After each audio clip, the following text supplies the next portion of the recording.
नमस्कार दोस्तों, आज हम इस वीडियो में बात करेंगे राम मंदिर के बारे में। राम मंदिर एक समय देश की सबसे बड़ी नेशनल मुद्दा थी, जिस पर देश के बड़े बड़े मीडियाओं ने लाखों घंटे लगाए इस मुद्दा को बात करने के लिए। तो चलिए आइए समझते हैं राम मंदिर के मुद्दा के बारे में। और इस वीडियो को मुख्यतः 3 भागों में बांटा गया है। पहला, राम मंदिर सेलिब्रेशन। दूसरा, इसके इतिहास के बारे में जानेंगे। और तीसरा, ये राम मंदिर बन रहा है तो इससे देश की इकोनॉमी पर क्या फ़र्क पड़ेगा और अयोध्या वासियों के लिए क्या फ़र्क पड़ेगा। और यदि आप अखबार पढ़ते होंगे तो आप तो इस बात को जरूर ही जानते होंगे कि 22 जनवरी को हमारे देश में फिर से दिवाली मनाया जाएगा। हाँ, यह स्टेटमेंट प्रधानमंत्री श्री नरेंद्र मोदी के द्वारा दिया गया था। अयोध्या में बन रहे राम मंदिर की प्राण प्रतिष्ठा 22 जनवरी को रखी गई है, जिसके लिए 3000 से ज़्यादा VVIP को निमंत्रण भेजा गया है, जिनमें शामिल है खेल जगत से लेकर बड़े बड़े फिल्म सितारे, राजनेता, इंडस्ट्रियलिस्ट इत्यादि। इसके साथ ही देश के 4000 से ज़्यादा साधु संतों को बुलाया गया है। और इस प्राण प्रतिष्ठा के लिए अयोध्या को बहुत ही अच्छे तरह से सजाया जा रहा है। जरा नज़र डालिए कि इस महापर्व को मनाने के लिए देश में क्या क्या चल रहे हैं। राम आएंगे तो अंगना सजाऊंगी, दीप जला के दिवाली मैं मनाऊंगी। राम आएंगे तो अंगना सजाऊंगी, दीप जला के दिवाली मैं मनाऊंगी। मेरे जन्मों के सारे पाप मिट जाएंगे, राम आएंगे मेरी। और देश के अलग अलग कोने से राम भक्त कुछ न कुछ अयोध्या राम मंदिर के लिए भेज ही रहे हैं। जोधपुर से देसी गाय का शुद्ध 600 किलो घी आया है, जो रामलला के मंदिर में अखंड ज्योति और इसके साथ ही रामलला के प्राण प्रतिष्ठा के मौके पर होने वाले धार्मिक अनुष्ठान में उपयोग किया जाएगा। मंदिर का घंटा है जो रामेश्वरम तमिलनाडु से आया, 6 कुंटल 13 किलो इसका वजन है। यही राम मंदिर का मेन घंटा है जो यहाँ से उठा करके राम मंदिर को ले जा करके लगाएंगे। ये गुजरात के वडोदरा के रहने वाले विहा भाई करसन भाई भरवाड़ हैं और लकड़ी के सहारे टिकाई गई ये कोई आम चीज नहीं बल्कि खास तरह की अगरबत्ती है, जिसे अयोध्या भेजा जाना है। 22 जनवरी को रामलला की प्राण प्रतिष्ठा होनी है। वक्त काफी कम बचा है और 1 जनवरी को सड़क के रास्ते इसे गुजरात से अयोध्या भेजा जाना है। यही वजह है कि विहा भाई इन दिनों अपना काम पूरा करने में जुटे हुए हैं। और इतना ही नहीं, उनके ससुराल जनकपुर से भी गाड़ियों से भरकर सामान आ रहा है। नेपाल से लेकर अयोध्या तक खुशी का माहौल है। हर तरफ जय श्री राम की गूंज सुनाई दे रही है। भगवान राम के ससुराल यानी सीता मैया के मायके से सैकड़ों लोग सनेश लेकर अयोध्या पहुंच रहे हैं। देर रात जब सनेश यात्रा गोरखपुर पहुंची तो लोगों ने शानदार स्वागत किया। यात्रा में शामिल लोगों ने अपने अंदाज में राम जी के लिए गीत भी गाया। खुशी मनाते झूमते गाते लोग गोरखपुर से अयोध्या के लिए रवाना हुए। इसके साथ ही देश के गली गली से लोग 22 जनवरी को राम प्रतिष्ठा के लिए अयोध्या में पहुंचेंगे। एक तरफ सारा देश खुशियों की माहौल में झूम रहा है तो दूसरी तरफ वो लोग जिन्होंने राम मंदिर बनवाने के लिए अपने प्राण न्यौछावर किए थे, उनके परिजन उन्हें याद कर उन्हें श्रद्धांजलि अर्पण कर रहे हैं। दोस्तों, अब समय आ गया है राम मंदिर के इतिहास के जानने का।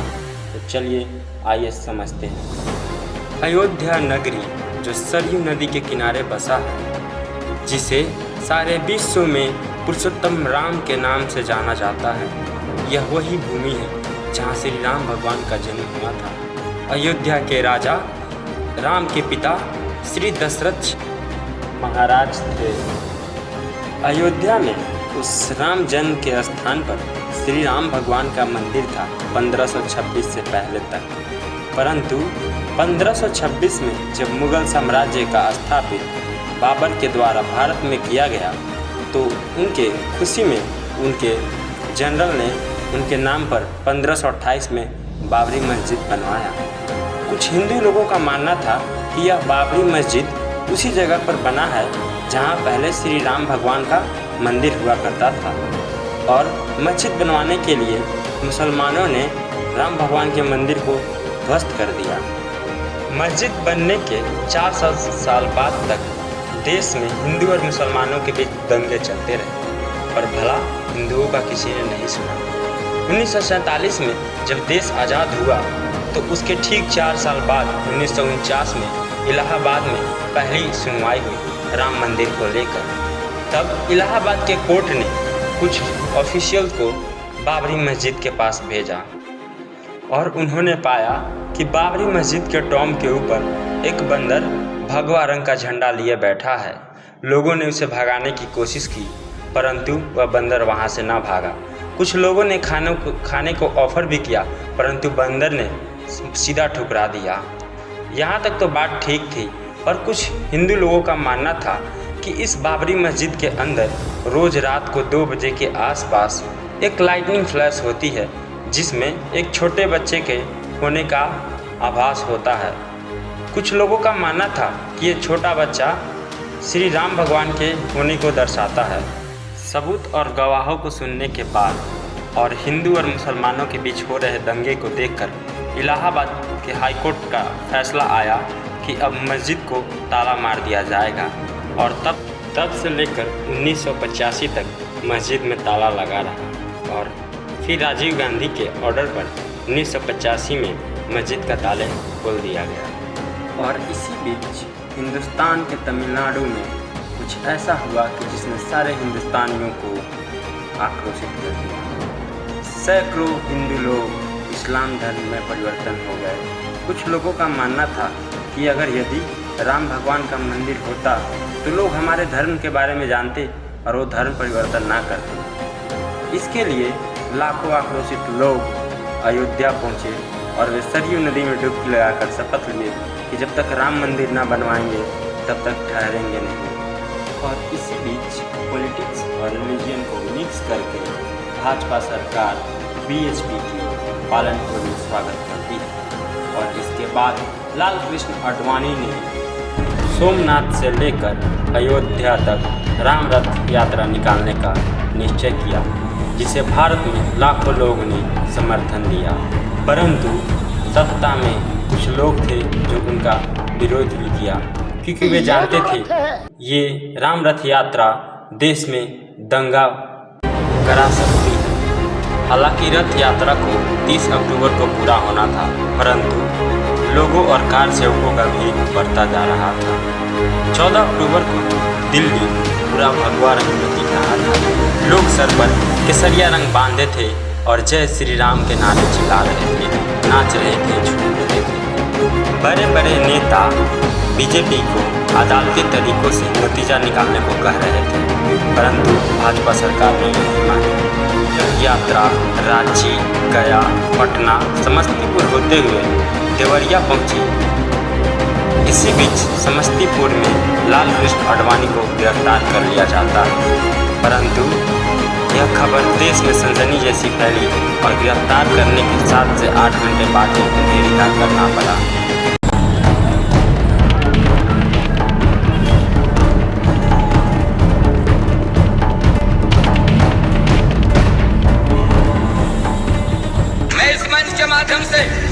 पुनः श्री आडवाणी जी से अपील करना चाहता हूं, अपनी यात्रा को स्थगित कर दें, स्थगित करके वो दिल्ली वापस चले जाएं। देश हित में अगर इंसान ही नहीं रहेगा, इंसान नहीं रहेगा तो मंदिर में घंटी कौन बजाएगा या कौन बजाएगा? जब इंसानियत पर खतरा हो, इंसान नहीं रहेगा तो मस्जिद में इबादत कौन देने जाएगा? 24 घंटा में निगाह रखा हूँ। हमने अपने शासन की तरफ से पूरा उनकी सुरक्षा का भी व्यवस्था किया, लेकिन दूसरे तरफ हमारे सामने सवाल है, अगर एक नेता और एक प्रधानमंत्री का जितना जान का कीमत है उतना आम इंसान का जान का भी कीमत है, हम अपने राज्य में मतलब दंगा फसाद को फैलने नहीं देंगे। एक परिंदा भी अयोध्या में पर नहीं मार सकता है और वीपी सिंह का कहना था कि भीड़ को रोक दिया जाए, परंतु ये दोनों सरकार इस जनाजा में ढील दे रही थी क्योंकि अगली बार उन्हें सरकार बनानी थी। भीड़ बेकाबू और दंगा होने के कारण मुलायम सिंह सरकार के ऑर्डर पर गोलीबारी हुई, जिसमें 5 से 6 लोग मरे और 2 नवंबर 1990 को साध्वी उमा भारती सिर मुंडवाकर अयोध्या पहुंच चुकी थी। इस दौरान भी फायरिंग हुआ, जिसमें सरकारी आंकड़ों के हिसाब से 15 से 16 लोग मरे। इन्हीं दंगों के बीच सरकार गिर रही थी तो चंद्रशेखर को भी सरकार बनाने का मौका मिल गया। 90 से 92 2 साल के बीच इतिहासकारों और आर्कियोलॉजिस्ट का सर्वे हुआ और इसके बीच कोर्ट का फैसला भी हुआ, परंतु आखिरी मीटिंग 1991 में हुई फरवरी में। फिर अगले साल जुलाई के महीनों में लाखों कार सेवकों ने प्रदर्शन किया। फिर बीएचपी वालों ने मीटिंग की और फैसला सुनाया। 6 दिसंबर की मीटिंग थी। इसी बीच देश में तख्तापलट हुआ। पीवी नरसिम्हा राव प्रधानमंत्री बने। राजीव गांधी की हत्या करा दी गई। यूपी में मुलायम सिंह हारे और कल्याण सिंह जीते और उन्होंने 2.7 एकड़ जमीन लेकर राम मंदिर बनवाने का फैसला सुना दिया, जिसे हाई कोर्ट में मुसलमानों ने पेश किया, जिसे रोक दिया। 6 दिसंबर 1992 को लाखों कार सेवकों अयोध्या पहुँचे और बजरंग दल, बीएचपी और यूपी की सरकार की मौजूदगी में इन आक्रोशित लोगों ने अयोध्या में बने बाबरी मस्जिद को ध्वस्त कर दिया। अब तक उन्मादी भीड़ ने बाबरी मस्जिद के विवादित ढांचे की 3 में से एक गुंबद को गिरा दिया था। गुंबद के गिरने की वजह से मलबे में करीब 25 कार सेवक दबकर घायल भी हुए। जितने कार सेवकों ने दूसरा गुंबद भी जमीन दोज कर दिया। अब शाम के 5 बजते आखिरी गुंबद भी नीचे आ चुका था कि पूरे देश दंगे की चपेट में आ गया। मुंबई, सूरत, अहमदाबाद, दिल्ली, कानपुर में दंगे हुए और लगभग 2000 से ज़्यादा लोग मारे गए। अयोध्या के जवाब में मुंबई में 13 सीरियल बम ब्लास्ट हुए, जो देश की दशा और दिशा दोनों को ही बदल दिया। इसके बाद 2010 में इलाहाबाद हाई कोर्ट का आदेश आया और इस विवादित हिस्से को 3 भाग में बांट दिया गया। पहला रामलीला जगह, जिसे हिंदू महासभा को दे दिया गया। दूसरा हिस्सा निर्मोहिया अखाड़े को और तीसरा सुन्नी वक्फ मोड़ को।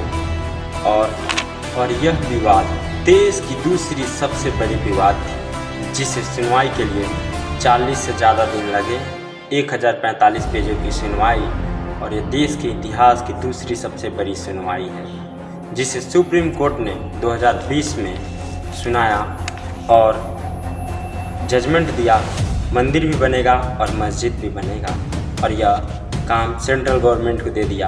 2.7 एकड़ में मंदिर बनेगा और 5 एकड़ में मस्जिद बनेगा।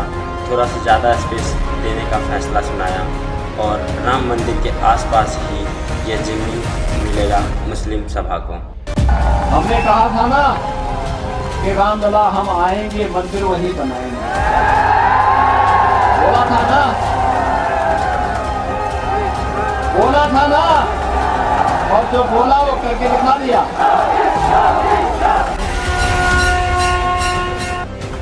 बड़े लंबे संघर्ष के बाद वह दिन पास आ ही गया, जिसे पूरे भारतवर्ष में दिवाली के रूप में मनाया जाएगा। 22 जनवरी 2024 की वो तारीख जब अयोध्या धाम में रामलला पधारेंगे। रामोत्सव को लेकर अयोध्या से लेकर दिल्ली तक, कश्मीर से लेकर कन्याकुमारी तक जबरदस्त धार्मिक और सांस्कृतिक तैयारियां की जा रही हैं। पूरे देश में रामलला प्राण प्रतिष्ठा का लाइव प्रसारण उस दिन होगा। दिल्ली के प्रसिद्ध झंडेवाला मंदिर को भी फूलों से सजाया जाएगा। दीप जलाकर दीपोत्सव मनाया जाएगा। मानो पूरे देश में उस दिन दीपावली मनाई जाएगी। एक रिपोर्ट आपको दिखाते हैं।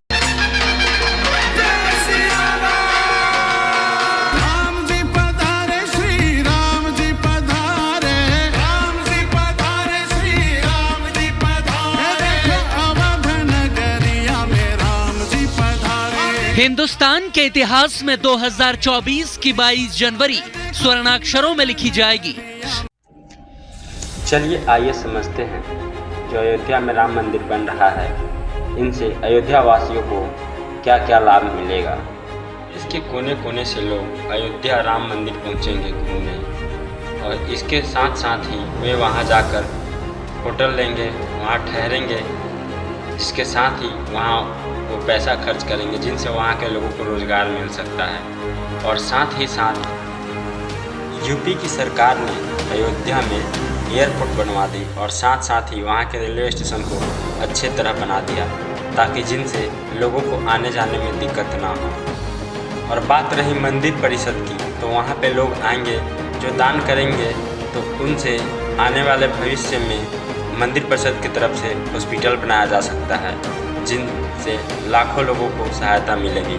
साथ ही साथ अगर मंदिर परिषद चाहे तो आसपास में स्कूलें खोल सकती है, जिनसे अगल बगल के बच्चे को पढ़ने में कोई दिक्कत ना हो। और इस तरह अयोध्या के इकोनॉमी को बूस्टअप मिलेगी, साथ ही साथ यूपी के इकोनॉमी को भी बूस्टअप मिलेगी, जो देश की इकोनॉमी को खुद ही बूस्टअप करेगा।